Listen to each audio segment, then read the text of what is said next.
All right. All right, there are some seats in the middle if anyone wants to move a little forward. All right, welcome. Welcome to the Glendon Forum on Affordable Housing. I'm Paula Swantner. I'll be your facilitator this evening. We have a panel of experts with us, and we're hoping to have an open discussion about the housing crisis in Toronto. So hopefully if you guys are comfortable, you guys can come up to the mics and share your stories with us. But before we begin, I'd like to acknowledge the Indigenous peoples of this land. Glendon, en tant que partie intégrante de l'Université York, reconnaît sa présence sur le territoire traditionnel de nombreuses nations autochtones. The area known as Toronto has been taken care of by the Anishinaabe Nation, the Haudenosaunee Confederacy, the Huron-Wendat, and the Métis. Elle est désormais le foyer du grand nombre de peuples autochtones. Nous reconnaissons les titulaires actuels du traité, la Première Nation de Mississauga de Crédit. This territory is subject of the Dish with One Spoon, Wampum Belt Covenant, an agreement to peaceably share and care for the Great Lakes region. Now, before we begin, we actually have a video from our sponsors of tonight, Emerald City Investment Trust. So could we actually get that video up?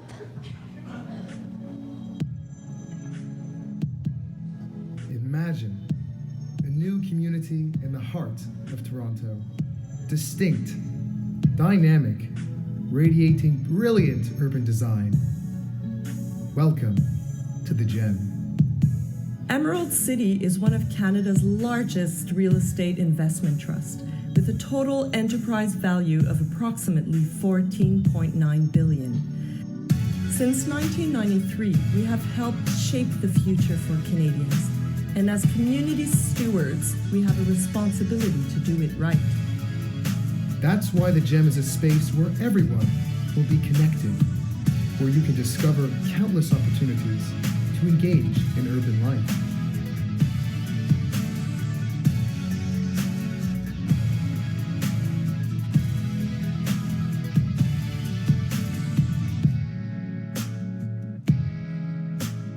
Here we have 3 million square feet, 7.8 acres of office, retail, condominium, and rental residential space. Raj is spot on. Emerald City's focus has always been acquiring real estate, improving it, building new development, and creating value along the way. Really? Yes, Raj. Building cash flow for Emerald City and its investors has always been our unwavering mission. And that's why we are proud to introduce Toronto's most anticipated condominium lifestyle, a true triumph of design.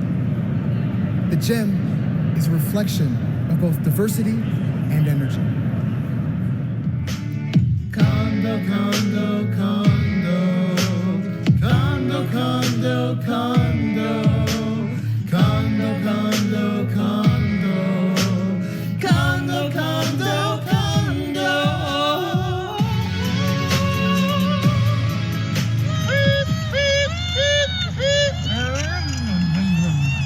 World-class architecture. Sustainability A one-of-a-kind neighborhood. for people of all ages.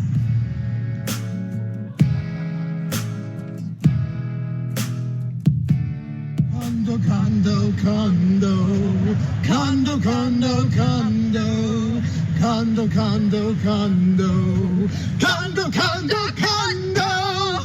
The choice is yours. Thank you, Emerald City Investment Trust, for that video. And thank you for sponsoring this event. Just before we begin, and just before I introduce our panel, I just want to also say that we are actually live tweeting this event. So hashtags will be posted up on the TVs, and you can post it on Twitter, and we can have a conversation there if you'd like. So now, turning our attention to our panel. At the far right, we have Ian Matthews, journalist at the Globe and Mail. In the middle, we have Emma Livingston, assistant professor at Guelph University for urban planning. And right beside me, we have Fabienne Gentil, lawyer and housing advocate for LGBTQ plus people in Toronto. So thank you so much for being here, and welcome. Thank you for having us. Happy to be here. So I'm going to kick things right off. I have a question for Emma. Why isn't the right kind of housing being built in Toronto, and what are some of the causes of this crisis? Well, first of all, thank you, Paula, for having us and inviting us. I think I speak for the whole panel when I say that we're very, very grateful to be here tonight. Also, to go to your question, this is exactly what I have been researching, and why high-rise condos and why in these particular places?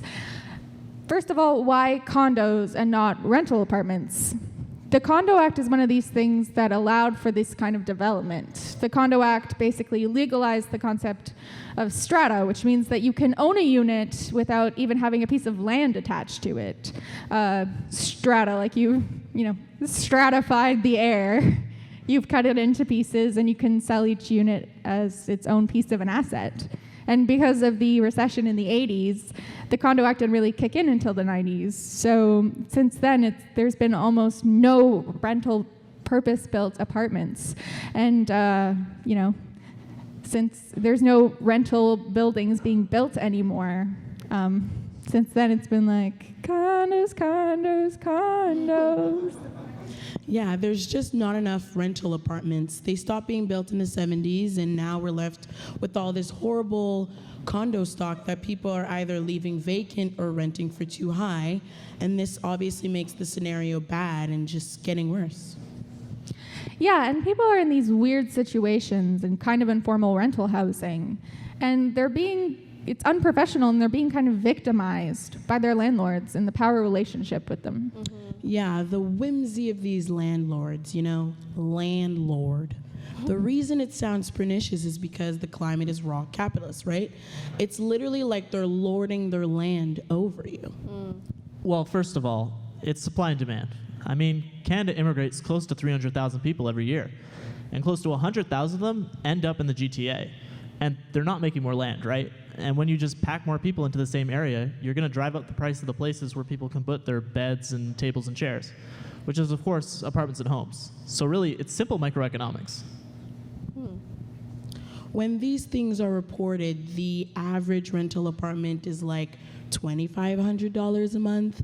And the issue with that is the luxury downtown market. You have the newcomers that come to Toronto and they're like, I got this splish splash money, let me move from like Western University and plunk down close to Rogers Center. That's cool, but it's driving up the high end. Yeah, and when you drive up the high end of the real estate market, you're going to have people fall out of the high end into the mid-range market, which inflates. And then you have people fall out of the mid-range into the low end of the market, and that inflates. And on the lower end, it's a question of what's available. And on the higher end, it's bidding wars for rental units. It's literally a neoliberal nightmare out there. But to go back to your question, Paula, why high rise and why in these places? Mm-hmm. The land use plan, or Toronto has the land use plan, and it basically says that in each area, we're going to allow certain things to happen.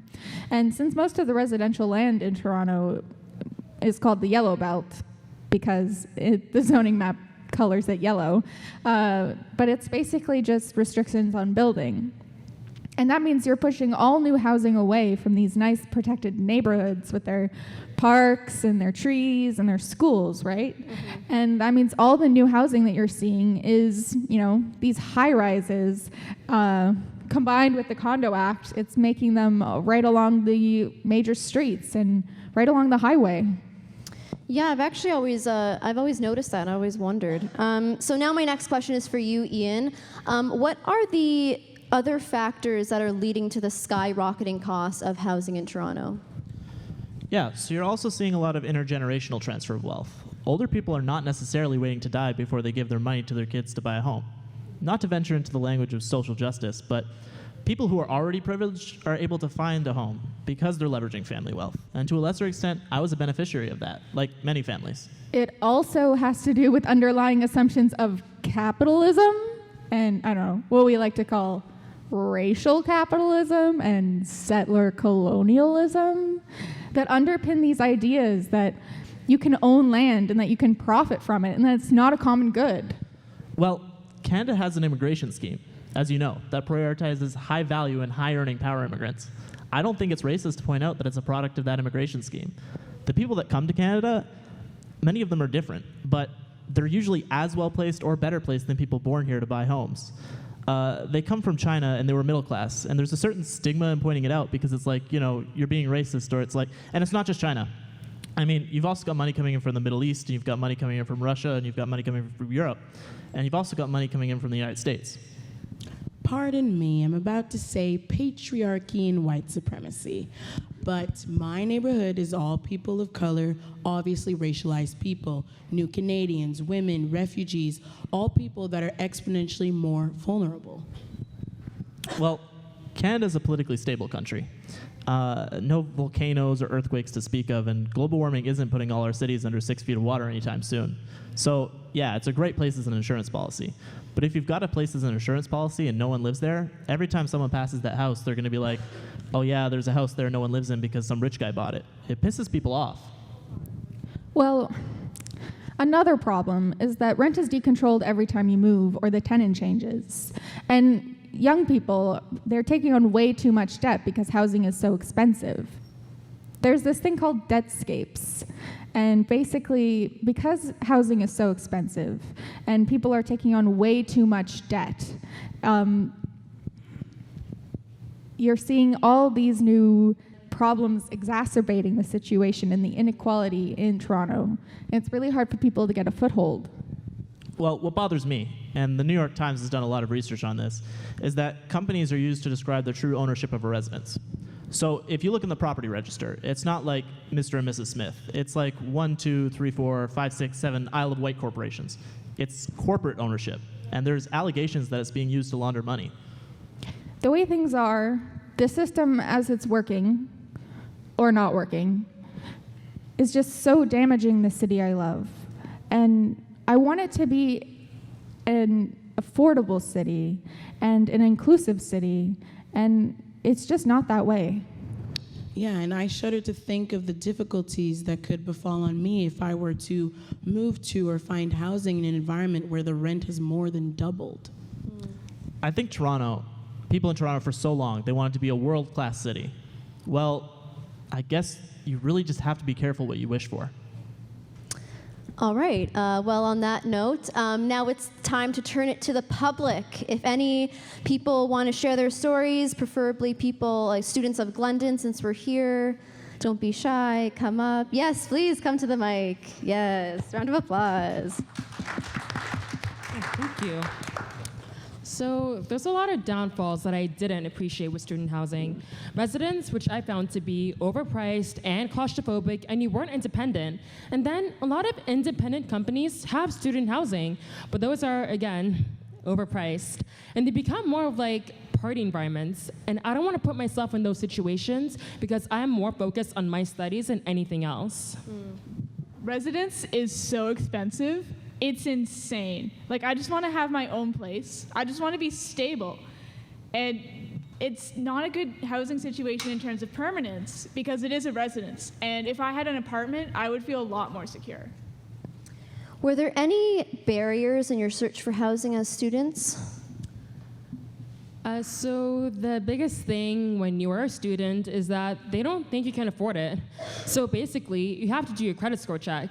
So we're young, we're students, we're like 18, you've had a credit card for like 2 months. Okay, our credit scores suck. That's a struggle. Some require you to show them your bank statements. I remember at one point, I made my mom transfer me money so my account would be inflated, right? Because like, how much does a normal student have in their bank account? And that's like super illegal. And they get away with it because where else are we going to go? Also, housing services are not great here. They don't even exist, especially in the summertime. Maintenance is non-existent. And they don't take responsibility for anything. Like last summer, maintenance was coming and doing the room checks. And if you've been in the residences in Hilliard especially, they have that triangle window that pops out of the building. They shattered my windowsill. They knocked off a full freaking fist-sized chunk of it and left it. They just fucking broke my windowsill and were like, whoa, not my problem, peace. So I made a maintenance report. And like a week later, someone finally comes by and I'm like, yo, someone knocked this off while they were doing the room checks. I don't want to be charged for it. Also, can you please glue it back on? Because it's very, very sketchy. And there's now a hole where my heater connects to my window and literally anything could just crawl out of there. And I don't like bugs. Okay. Also, I have lived here for 5 years, different rooms. I have never once had a functioning heater. Arctic tundra. It is so cold in there that things freeze. Sometimes people and residents complain that it's too hot, it's like a sauna, they don't turn the heaters off. And I'm like, yeah, I don't have that problem because my heater does not turn on. Cold on the inside, cold on the out, right? Hi. Wait, so I think you probably have more experience than I do. So I am just I'm a York University student. Like, I just live here. I take all my classes at Kiel. Now, I can, now as a first year, I'm a first year, I take film production. I can completely agree with you. Now, damn, I'm an international student. Like, I gotta pay way more than you do. So, yeah, it's crazy. I think, yeah, are you from here? Like, if my man. Okay, so thank God. All right, so I gotta pay I don't know, around oh, by the way, my name's Jethro, by the way. Hi, nice to meet you all. I gotta pay around 50,000. Yeah, not only that, you gotta accommodate things. Now let me give you a list, all right? So tuition, all right, that already goes down to 26. All right, now I live here, so I don't know, maybe around 6 to 8 grand, all right? And then, oh yeah, food, meal plan, that's required with the residents, all right? So it goes from it goes by increments of 500. It starts at 3,500. So 3,500, 4,000, 4,000. 500, and yeah, so basically at accumulating all the way to that, and then not only that, come on, come on, it's Glendon, can I swear? The food is not worth $3,500. Yes, this is an open environment. All right, so can we all agree the food is shit here? All right, thank you. Thank you to the hardworking people of the I mean, cafeteria, come on, but it is terrible. not only I'm that, sorry. I'm a guy, all right? I go to the gym, I exercising, all right? I get hungry as fuck, all right? Come on, that meal plan is hell no, it's not enough for you, all right? I'm a first year, okay? Please, I'm hungry, man. Legit, okay. Now, okay, I got the bronze meal plan. That's the cheapest one, all right? Legit, they have this certain other account which is 500. Now, which is I don't know, for pizza. I legit spent 4,000 already. Now, also, Christmas, I was yo, mom, she's all the way at Hong Kong. I'm born and raised in Hong Kong, thus I'm an international student. And they're I'm yo, I need some money. I got no food. Come on. I think it's a human right that we should have some food. Agree? Why does it cost money to do our laundry? Hey, Sorry, it's $1.75, right? Yeah. That's insane. I can use the shower as much as I want, but I have to pay to do laundry? Yeah, that's true. I mean, okay, fair. Okay, I live in Hong Kong, a rent is the most expensive in the world, correct? You guys know that, yeah. All right, now, let me give you an example. Ian, yeah. Yeah, so. Yes, I've done a lot of research on that, yes. Yeah, thank you, man. All right, so we got the smart guy here, all right? It's all good. Okay, so basically, let me give you a reference. All right, so a parking slot, a private car. Let's just say you got a Honda Civic. All right, that size of a parking slot per month. If you're living in downtown, $26,000 US per month. All right, can you afford that? No. Okay, thank you. Yeah, I don't know if you got that money. If you do, then you're rich. All right, yeah, but. Either way, what I'm trying to say is that there's other factors in Glendon, there's other factors in residence that you gotta accommodate for. I mean, come on, you're not only gonna stay at Glendon, you're gonna be going out, you're probably gonna meet some new friends, you're gonna get drunk, I don't know, and then you're gonna go out, you're gonna go eat, you need some pocket money, man, damn. Yeah. All right, Thank that's you. all I have to say. Round of applause. Thank you so much. What's your name? My name's Jethro. Thank you. Thank you so much. Yeah. Well, we learned a lot about Glendon just there. But going back to these two ladies, you guys were talking about residence. So how does residence make you feel? Because we know how that gentleman feels. Oh, that's how it makes me feel. Yeah, it's rough. I'm scared, and like, I have to live somewhere because I can't live here anymore. I am on the verge of crying like 24/7, but I'm determined. This is where I want to be. This is where everything I need for my career is. This is where the theaters are. This is the art hub. This is where I need to be. Thank you. And how does that make you feel? Yeah, so I feel like everyone says this. You can't really stay in Toronto, live and grow, start a family. Like, you have companies like landlord operations charging more and more for living and just basically hurting the people in the city. A lot of people have been getting evicted, and companies have been using renovations to further push up the price. Like, for the place I'm living in right now, I saw the price that they put up before the renovations and after, and it went up $500 because they slapped on paint and changed the floors. And the thing is, all the jobs are in the city and all the opportunities are in the city, so where else are you gonna go? Very true. Thank you so much. All right. Are there any other students who would like to say? Yes, come to the mic, please. When I was first looking for a place to live, it was disappointing to see just how expensive everything was. Like, even if I worked 40 hours a week at a minimum wage job, I still wouldn't be able to afford a place on my own. And what's your current situation like? Currently, I live alone in a bachelor apartment, super expensive, kind of lonely. I work about 55 to 60 hours a week as a manager at Starbucks, making about $17.50 an hour. And I also have a second job at Good Life Fitness, but I mostly keep that for the gym membership. How much of your monthly income goes towards your rent? Honestly, about 80% of my monthly budget goes just to rent and bills. My rent is $1,600. After some bills, some debt I have on furniture, it's $2,000, and that leaves me with about $400 to myself, which is mostly for food. That's it. Plus, I also have a visa that is already maxed out because I don't have the money to pay it off right now. Do you have any aspirations of eventually buying in Toronto? Honestly, with the career that I aspire to have, I doubt I'll be able to live in Toronto due to the fact that a house is literally around $1 million at this point. Yeah, very true, very true. I think generations that are after me, because of the cost of the real estate market, the real estate now is like an investment with a leg up. In the past 5 years, what happened with the market? With the boom and the expansion, the market just exploded. Those people behind me, they're going to have a very tough time if they don't have a parent to lend a hand, a monetary hand. Like, even the professions now that pay hundreds or thousands of dollars, a down payment now is like $500,000. Like, how are you going to get that with two people even contributing? You got to pay student loans, you got to pay to feed yourself, to transport. I thank God me not got to deal with that anymore. Me done. I'm looking towards retirement. Thank you for that wise perspective. Thank you so much. Hi, I'm so sorry I was late earlier. I'm a real estate agent, by the way, and it's just that there's so little supply and everyone wants to be in the core, but they realize they can't afford it.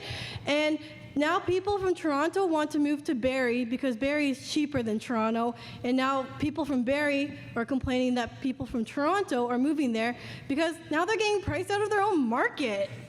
That's all. All right. Well, thank you. Let's hear another student, perhaps. Is there anyone who wants to say anything? What about you, sir? Me?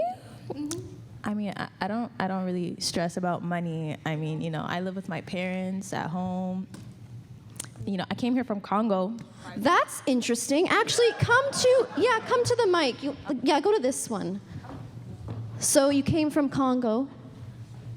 Yes. 5 years ago, I came here from Congo. I enjoy the life I'm living in Toronto, I love Woodbine.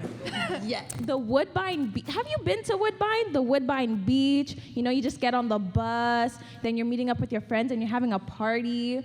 I mean, Woodbine. You know, I'd rather live in Woodbine than live in like the hood. You know what I mean? There's no gangbangs, there's no shooting or anything like that. I just really love Woodbine. I enjoy Woodbine. Are you comfortable living with your family? Well, I mean, you know, I share a room with my brother. He can be really obnoxious sometimes, and sometimes I just kind of just want to like, just slap him. But I mean, it's okay. It's okay. Like, when we were back home in Congo, we used to live in this really big house. There was a gym inside. Everything was green. We had trees in there and grass. We had 4 bedrooms and 2 kitchens, and it was just really big. And then coming here to Toronto, just the apartments are just way too small. But I mean, I'm not gonna cry over some spilled milk or anything, you know what I mean? I enjoy the life I'm living in Toronto. Thank you so much for that positive outlook. We all appreciate that. Are there any other, yeah, you wanna come back? Yes, please. When I was 19, I first moved in with my boyfriend, and honestly, it felt like I grew up really fast. It felt like I was married. With the cooking and the cleaning, it was exhausting. I didn't have time to see my friends or family anymore because I still had to work to pay the rent. The only thing, living with someone else, it was easier paying half the rent. Yeah, I see a lot of situations where people break up, for instance, all the domestic violence. There was that meme going around last year, 2020 rents got Torontonians staying in bad relationships that should have ended years ago. Yeah, when it started to get abusive, I knew I had to get out of there. We were only 18 and 19. I was only a couple months older than him. And we had 2 dogs, and they were exhausting with the barking and staying up all night and the potty training. It was like having a kid, and 2 kids at once is even worse.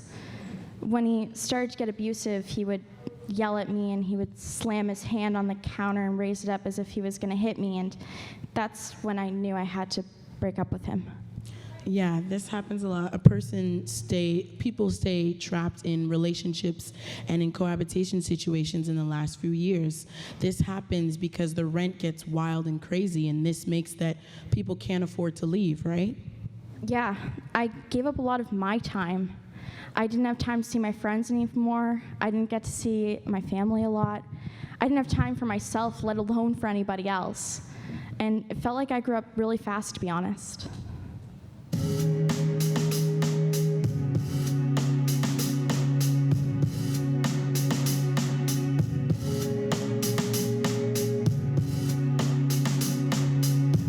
I tried to drink it away. I tried to put one in the air. I tried to dance it away. I tried to change it with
you.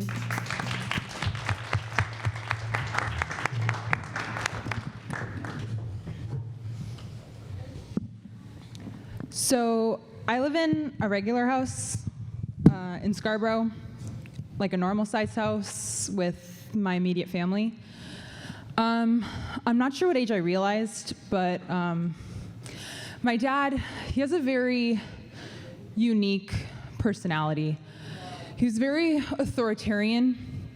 He would yell a lot. Some of the things he would say or do, it was really toxic.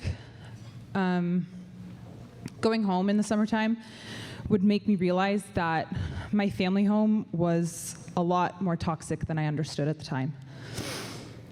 So this is gonna sound a little bit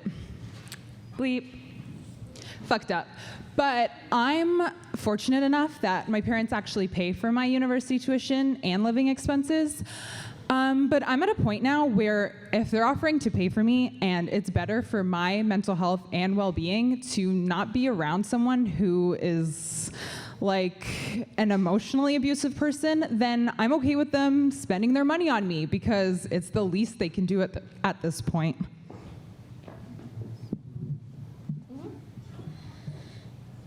My mother is very religious, and she was not a fan of my newfound confidence in my sexual orientation.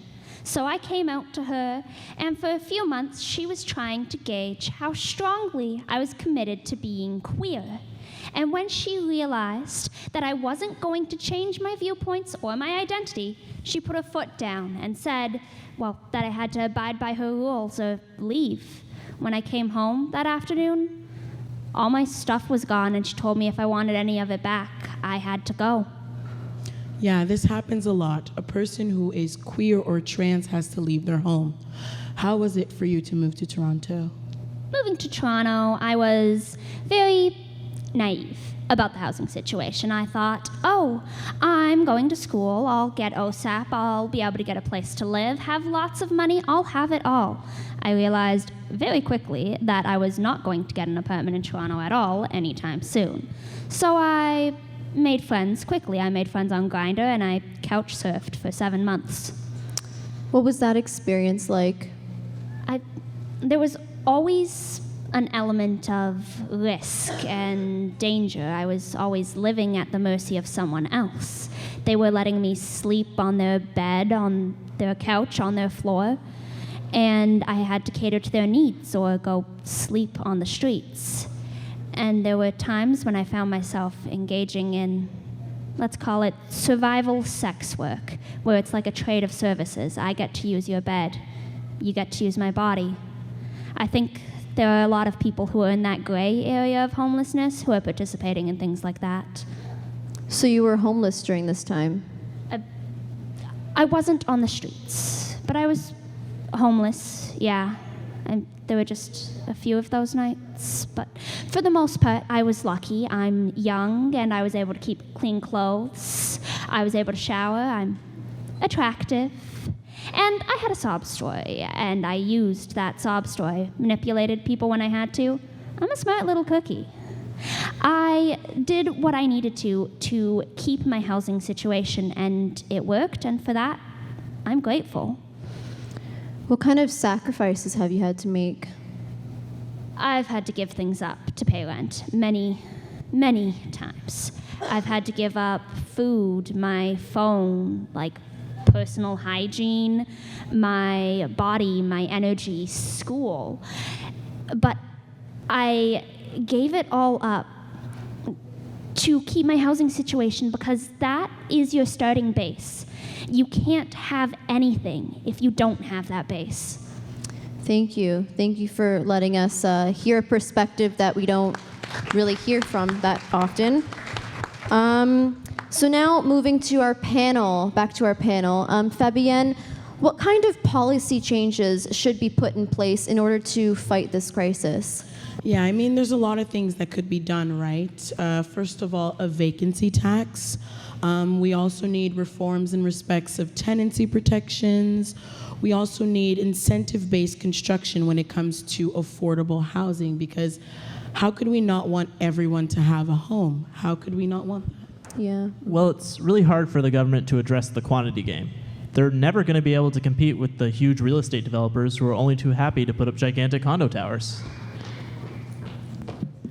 Recently, Toronto reached the 1,000th homeless person to die in the city since 2001.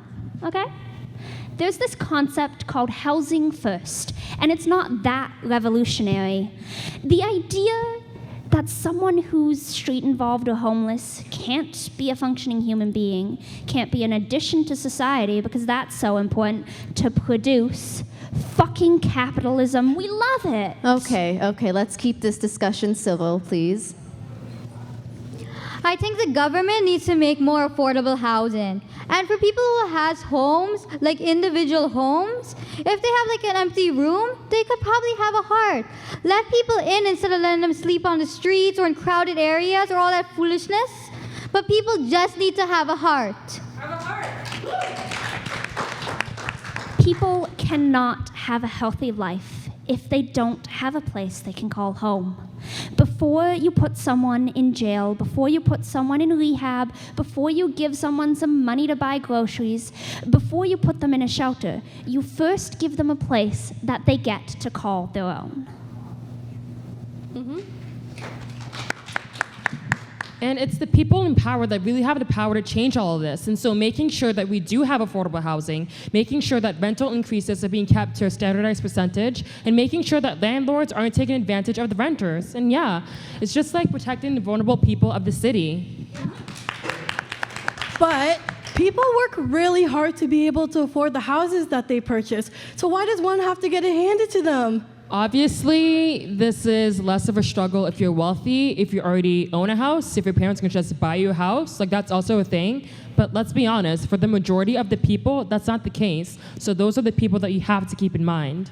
Well, the housing market is always going up and down. It's cyclical, for one. And two, land is always going up in value because land is tangible. I'm sorry, but we need to find a way to decommodify housing. Like, to not look at it as an investment and to really preserve the use of housing for living. But I mean, it's also the person's responsibility. Yeah, the government can help you a little bit, but if you don't go out, don't get a job, you're not gonna find an apartment and you're not gonna find a place to live. And I don't necessarily think that they're going to make housing in Toronto more affordable because it's like the wealthier people and governments would just tell you to live somewhere else. Systemic oppression. That's what it sounds like to me. Toronto is increasingly being built for a certain type of person. And that's the kind of person who's got money. I think we have to fight to find the social movements to really fight for housing as a right. And, you know, to make it more affordable for everyone and to push policy away from housing as an investment. Otherwise, we're just going to kill our city. You're not going to see the same kind of vibrancy and diversity and fairness. Yeah, exactly. Yeah, universal basic income could cure a lot of this problem. It would dollars to donuts be cheaper than all these hoops everybody keeps jumping through. We're in a rich society. It's disgusting. The wealth disparity is clearly here. There are ways to fix it, right? Can we form solidarity with the tenants movements and the young people who have way too much debt and who are in the gig economy? If those people can form solidarity with the even more marginalized and the even more vulnerable, then we have a really powerful movement on our hands. Okay, but everybody knows it costs a lot of money to live in Toronto. So if you can't afford it, you have to live somewhere else. But there's also things like rent control and regulating landlords so they can't evict people. Rent control is, I think, the biggest, right? The biggest. Rent control should be applicable to every single unit being used for housing material.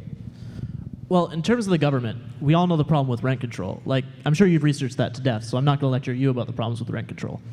But it's really hard for the government to address this issue because you can't put a cap on prices, otherwise you're going to create so many economic pathologies. And you can't limit where people live. Like, people really want to live in or near Toronto. But you know what? An honest fiscal conservative would say that it costs less in the long run than rolling back out of spite and having nothing going forward. Letting people die in the streets, letting women be beaten to fucking death in their houses, right? They obviously don't care about LGBTQ communities. They don't care about black people. They don't care about brown people. They don't care about women, refugees, indigenous people. They don't care about us because they don't have any plans to do anything because they don't want to.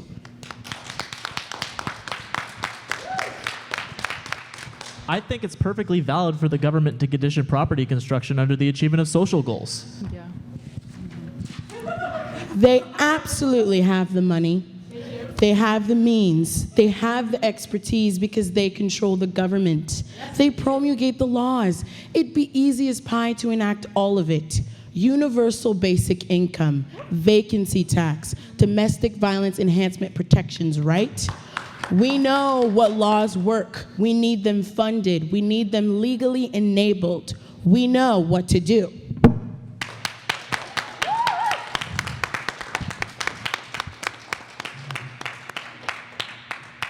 Okay, I think that concludes this part of the evening. Well, thank you to the panel. Thank you, Ian, Fabienne. She's not coming back. And thank you, Emma. Okay, thank you. And thank you to you guys who have shared your stories. We really appreciate it. I think it's important to hear everyone's perspective on this situation. Thank you for you guys coming. Thank you to our tech people. Important. Thank you for that video. Thank you, Emerald City Investment Trust, for sponsoring this event again. Oh, Emma, you brought an instrument, I see. Oh, what a lovely tune. Is this a song? Oh, you have a song.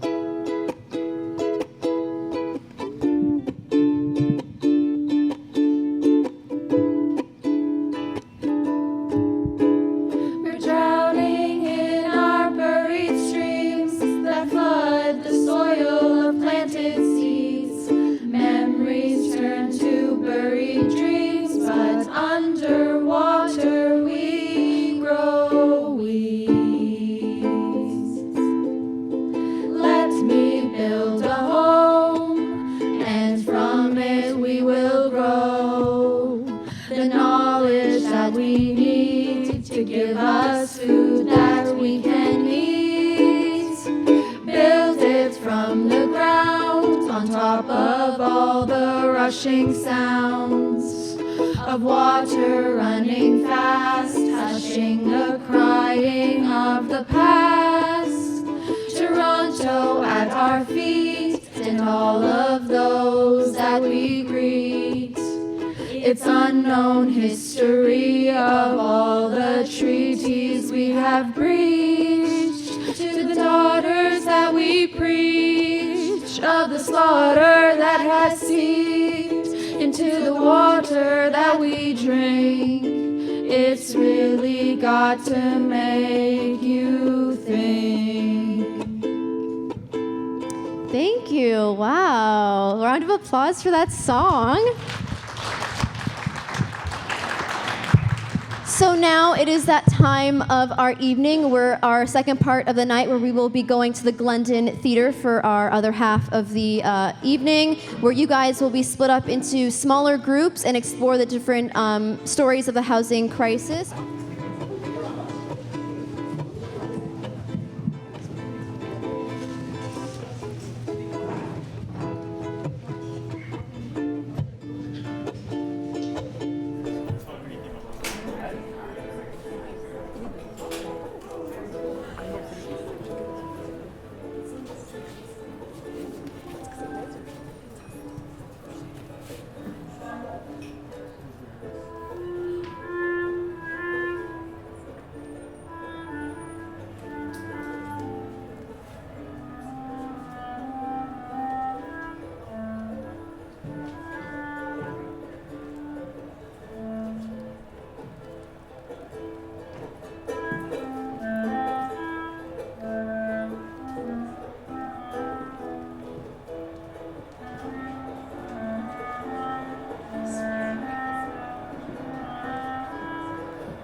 Now I'm going to be splitting you guys off into 2 groups. Our story begins in a downtown Toronto apartment, where 4 roommates attempt to live with each other under differing circumstances. These are our heroes.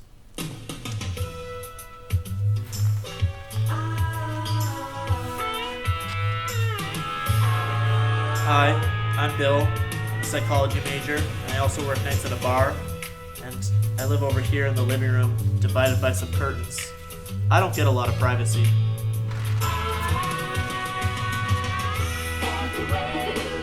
Hi, I'm Jenny. I'm a physics major and I spend long nights studying. I share a room with Emmanuel. He doesn't remember my name. Hi, I'm Emmanuel. I'm a school dropout and an aspiring punk artist. I share a room with Jennifer. I just need peace and quiet to practice my drums. And I'm Matilda. I'm a film major and an aspiring influencer. I live over here in the big room, and I don't actually know why everybody's always mad. Okay, bye. It's a bright Tuesday morning as Jenny begins to stir.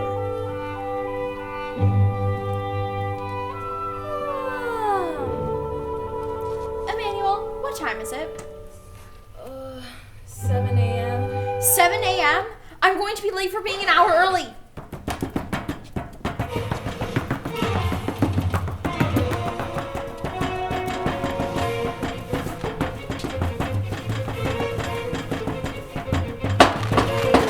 Occupied.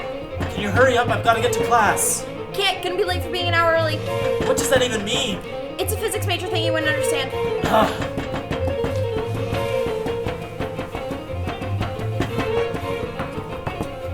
Finally.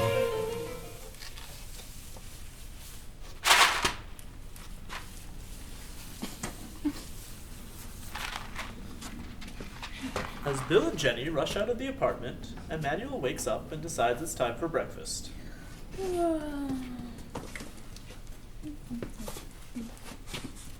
Some time passes until Matilda wakes up as well.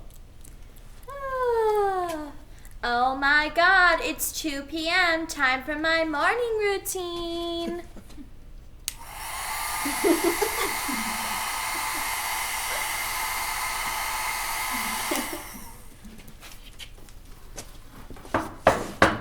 I'll get it. Maybe it's my new Vogue magazine. Let's see. Bells. Notice of rent increase. Bell. Is there anything for us? There's a lot of stuff for Bell. Bell. My Vogue magazine is in. Oh my god, Justin Bieber's on the cover again. He is so 2 weeks ago. Okay, I'm going to class now. Bye. Finally, peace and quiet.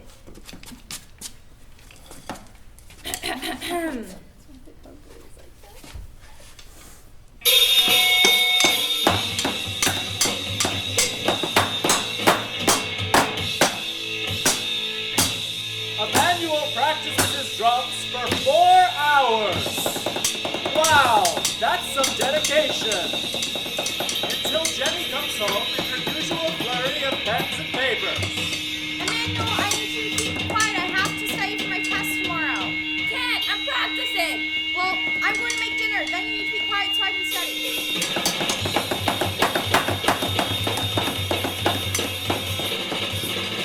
Emmanuel practices for a while as Jenny eats her dinner until Matilda comes home. Oh my god, you guys. gonna believe the day I just had. Aren't you supposed to be in class? See, I was headed there, but then I got a notification that Nordstrom was having a huge sale. Why do you smell like vodka? The Nordstrom bar, silly. Nordstrom has a bar? Yeah, and you know that if you ever shop for anything other than those ratty band tees. Matilda, it's a Tuesday. Well, you know what they say. It's Friday somewhere, right, guys? That's not how it works. Well, I'm exhausted, as you can see by all these shopping bags. And I have shopped until I have brought. Okay. I'm going to study. Well, it's dinner time. Emmanuel has his dinner until he decides it's time for bed. And Jenny studies most of the night until Bill comes home at around 2 a.m.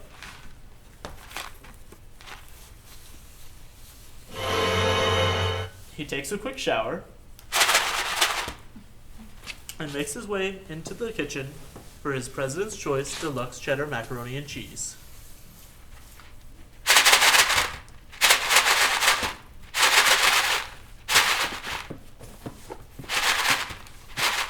Bill, what are you doing? Oh, I'm just making my dinner. President's Choice Deluxe Macaroni and Cheese. Well, can you keep it down? Some of us are trying to study. Sorry, pots, pans, pasta. I can only be so quiet. Well, I would have been able to study earlier, but somebody was playing the drums all afternoon. Genesis, what are you mad about now? That doesn't even start with the same letter. It just sounds the same. My name is Jenny. Okay, Jehovah. Close enough. Well, Bill was being too loud making dinner, and you were being too loud playing drums all afternoon, so I didn't get to study till now. Dude, why are you naked? Oh, sorry. I just got home from the bar, so I had to shower because, I didn't get one this morning. Why not just shower in the morning? You were hogging it all morning, like always. Well, maybe if we had another bathroom to use, we wouldn't have this problem. Oh my god, what are you guys arguing about now? Let's see. Bill's being too loud making dinner, Manuel's being too loud playing the drums, and you're hogging the second bathroom. Oh my gosh, I pay more, so I get the second bathroom. Oh my god, you could just share. You wake up at 2 p.m. It's not even like it goes out of your way. You just just not use really it. bitter. This is Bitter so is annoying. not Matilda, good. just take a little responsibility. Just then, a knock at the door.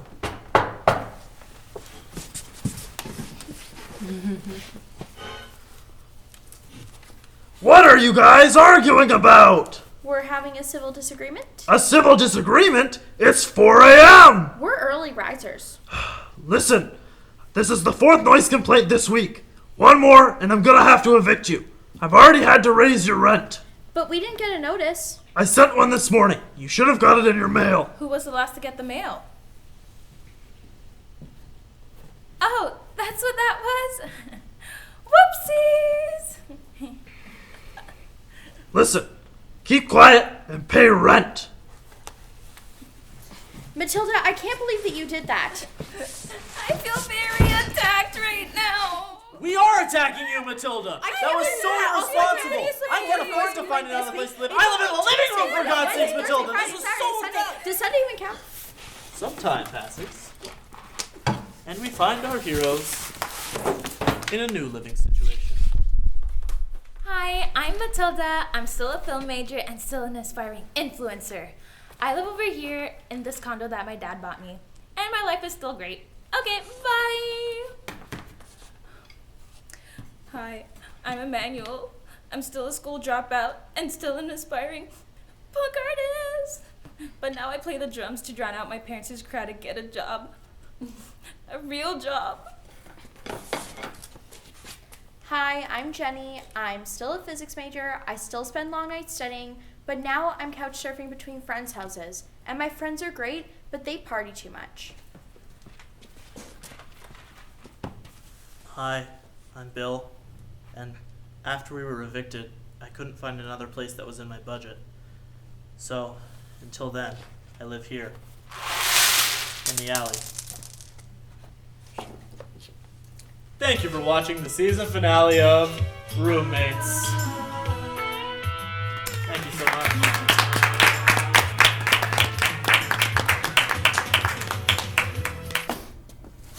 Hello. And welcome to our period piece. Cue laughter.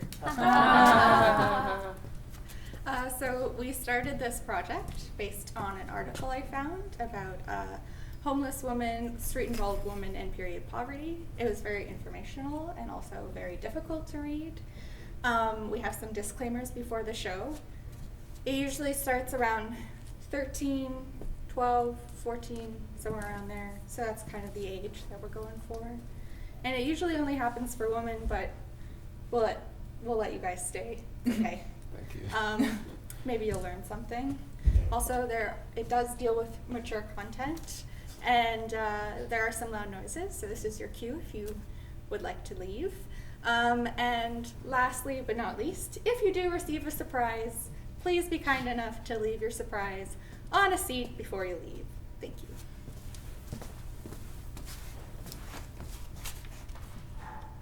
There's already so much about living on the streets that is undignified and takes away from a woman's sense of self, sense of pride, sense of dignity. The last thing they need is to feel like they're not even able to manage these basic functions and basic needs.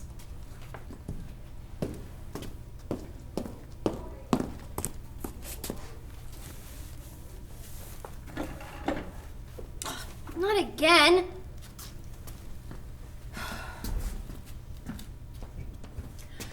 Oh no, not again. Do you have something that will help me? This is opened and disgusting. I'm not using that one. Okay, now how do I use this? Open the pad wrapping. Peel the plastic off of the pad. Place the padding on the lining of your underwear. Where? Where your vagina goes, of course. Oh. If your pad has wings, peel the nondescript plastic off of the wings. And put the wings around the lining of your underwear. They don't have wings, do they? Nope. So I'm done? Yep.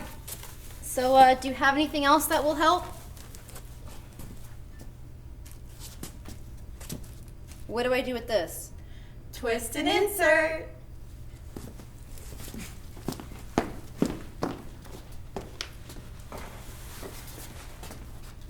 %27% of 235,000 Canadian homeless are women, even more defined as hidden homeless. In unsafe, temporary, Overcrowded and precarious conditions.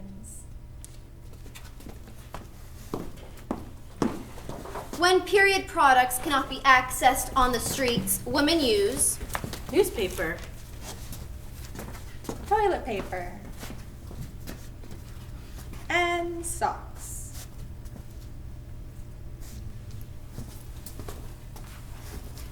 and some even resort to stealing.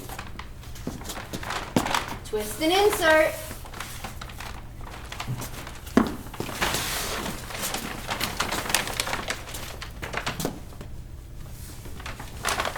Improvised and overused menstrual products certainly come with health risks. Like toxic shock syndrome. Ew. Chemical irritation. Oh, yuck. Ouch. Yuck. Oh, you got some on me. Yuck. And my favorite, the yeast infection. Ew. Ooh, liquidy. Ew.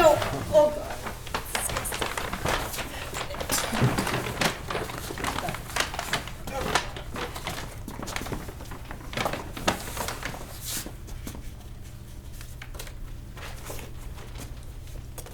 This isn't like we're choosing. What if I have a heavy flow? They only give 4 or 5 at a time. I'd rather be safe. You always see a bowl of condoms, but you never see a bowl of tampons or pads. Here, have some condom products. There you go. Have some lube. You want some lube with that? Yep. That's good? Yeah, you need. Oh, you need yes. Here you go. You Here can you take go. some. You can take some lube Here as you well. go. All right. Here. Oh, I Give dropped some to some. the camera if they want. Yes, here you go. Yes. He's waiting in the cap, I know. Oh. Here you go. Everyone suitably condom. Yeah. All right.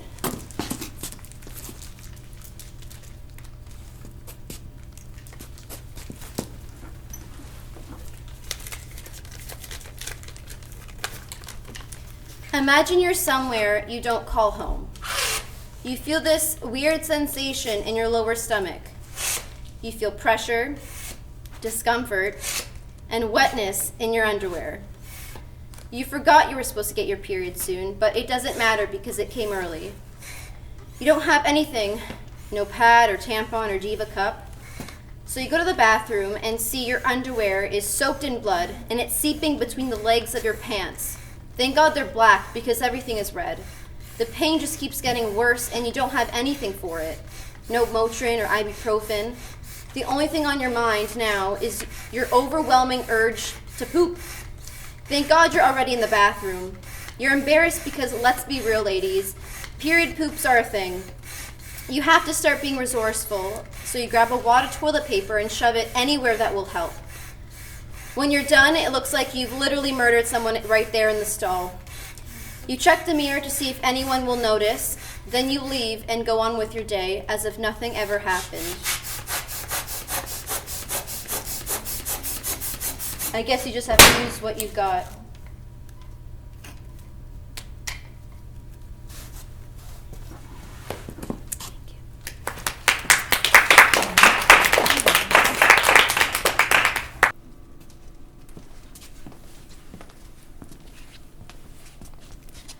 I am a queer student who's not yet out to my parents. I am a single mother of two. I'm an immigrant and English is my second language.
I have to couch surf with my friends until I can find a place to live.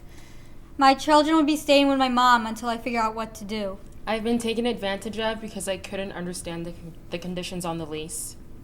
I want a place where I can be myself. I want a place for my kids. I want a place where I feel safe. I want a home.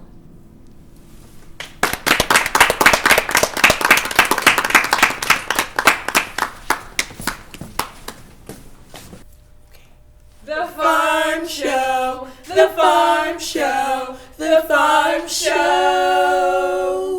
Welcome, boys and girls, to the Farm Show. Today's episode is called The Housing Crisis. When I say housing, you say crisis. Housing. Crisis. Housing. Crisis. All right, let's begin the story. Act 1. One fine morning in Porkdale. Ring, ring, ring. Hello? Hi, Barbara. It's your sister Ruby. I've just moved into my new place. It's not much, but at least I can afford it. Wow, must be nice. Where's my neighbor Becky makes so much noise?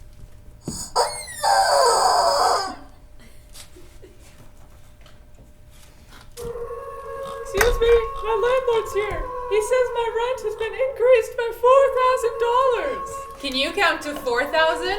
1, 2, 3, 4, 5, 6, etc. What are you gonna do?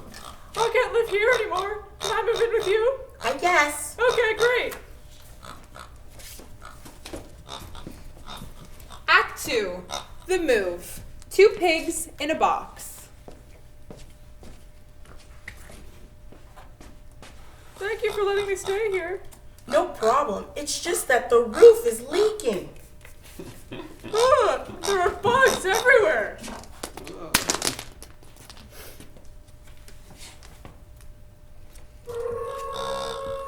What's it say? It says we're being condemned. We have to leave?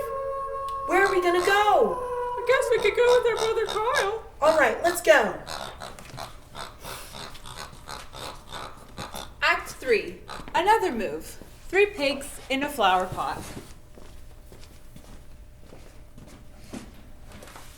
Thanks for letting us stay here. Whatever. We had so many problems at our old place. Yeah, bad things have been happening here too, with bug infestations, and they've been raising rent every year. But we're fighting back. We've joined a union. Here are some of the neighbors and union members. I'm Gary the goat. My landlord won't let me keep my service human. I'm Priscilla. They haven't cleaned my litter box in 2 months. How disgusting. My name's Becky, and I have to sell my eggs to live.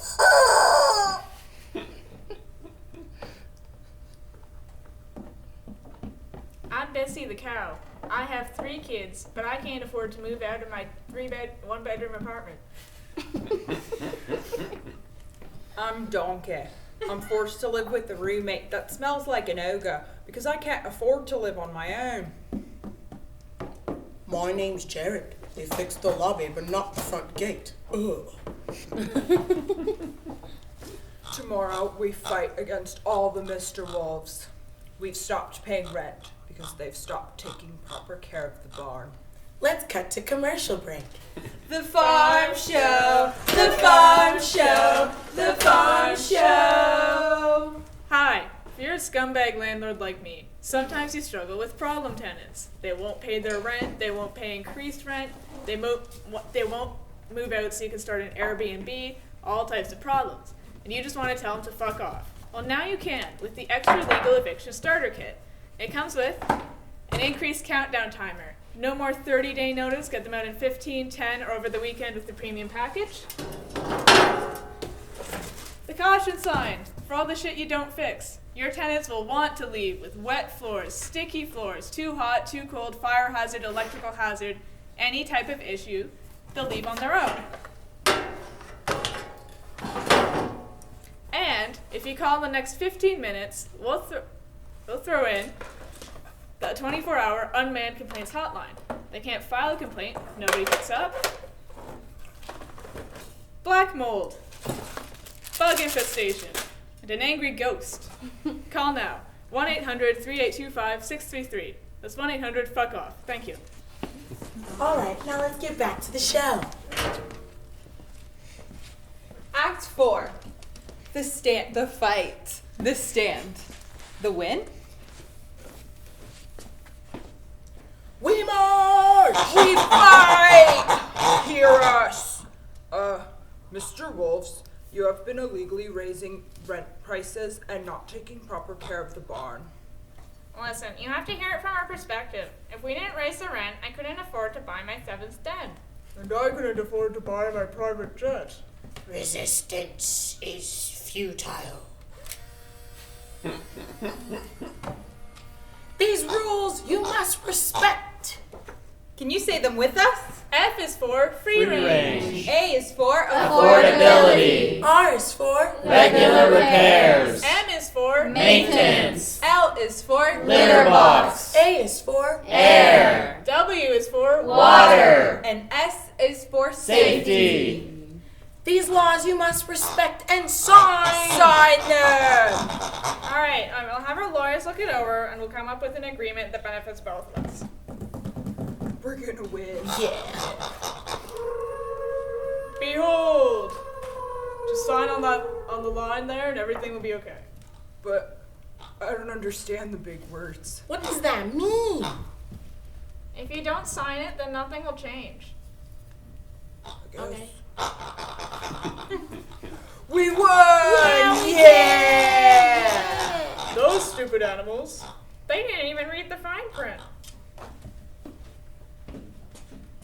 Act 5. 2 months later. They finally fixed the whole house. Yeah. They upgraded me to a 3-bedroom, and they built a playground for the kids. They finally cleaned my litter box and gave me a 2nd floor.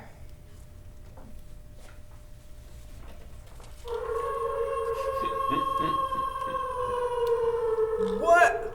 Rent increase? But you said we didn't have to pay anymore. That's not what it said in the contract you signed. What are we gonna do? We can't afford that. Then I guess you'll have to live somewhere else. No! All right, that's all for today, folks. I hope you enjoyed the show, and I hope that you learned to fight for your rights, but it doesn't mean it'll always happen. Tune in next week where we'll talk about teen pregnancy. The end. Bye. The Farm Show. The Farm Show. The Farm Show. Yeah.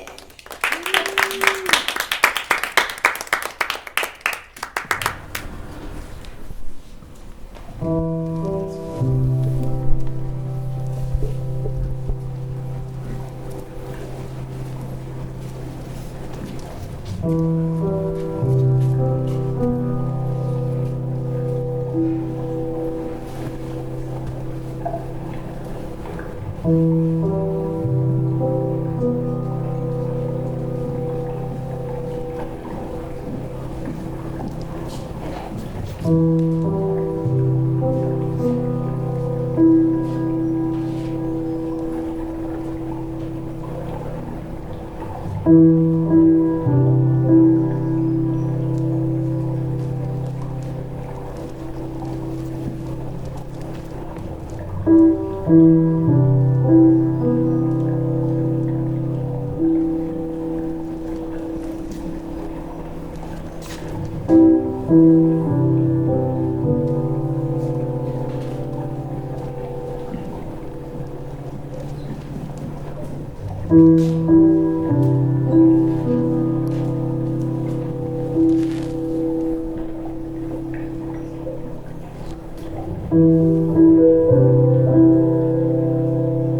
dog and my kids are home to me.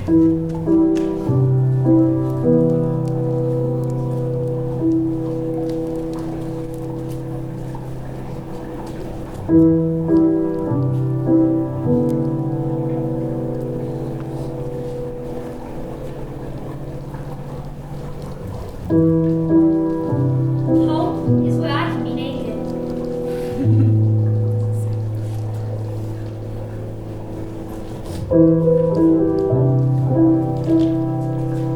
I think of home as my base. It's my comfort.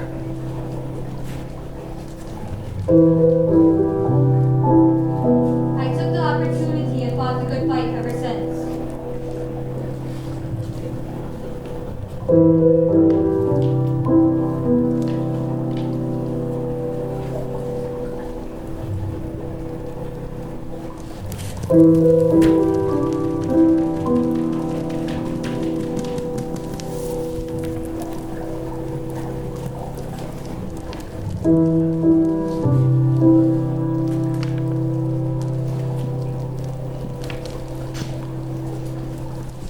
Home is somewhere where I feel at peace, where I feel safe.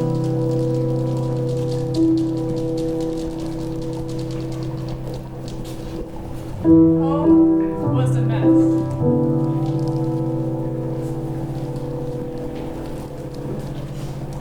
How can we not want everyone to have a home? Home is where I can be with family without having to worry about what's outside.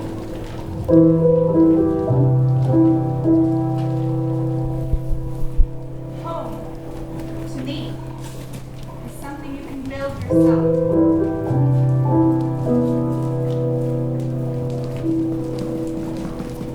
You need a home, and you need a good home.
We acknowledge that we were not the first to live on this land.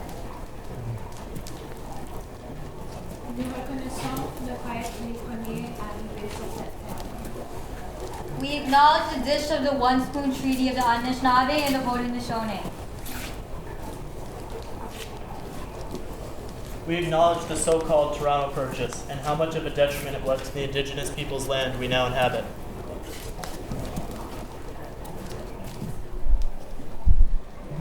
We acknowledge the Mississaugas of the Credit as the treaty holders of this land. We acknowledge that this land was once flowing rivers. Nous reconnaissons que les rivières coulent sous nos pieds. We acknowledge that buried rivers still flow beneath us.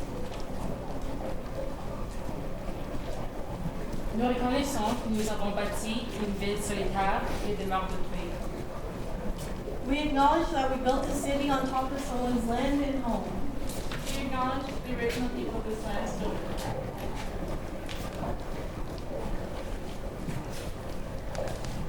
We acknowledge the lack of Indigenous voices.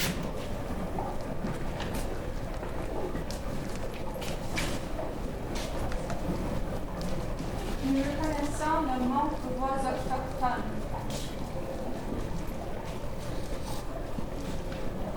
Nous reconnaissons le manque de voix autochtones ce soir.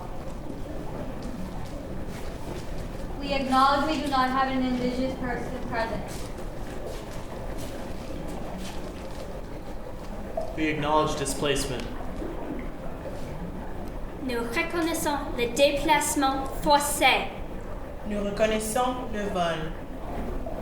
We acknowledge theft. Nous reconnaissons la perte. We acknowledge loss. Nous reconnaissons le silence. We acknowledge silence. We acknowledge resurgence. Nous reconnaissons le résurgence. We recognize the silence. We ask you to acknowledge them with us now.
And so thank you so much everyone for coming. I hope y'all enjoy the show. So we will be accepting donations tonight, and those donations will be going to two very important charity groups. First one is called Sistering. The second one is called Nanuaz. And they both provide shelter to various marginalized groups who are at risk of being homeless or who are already homeless. So thank you again.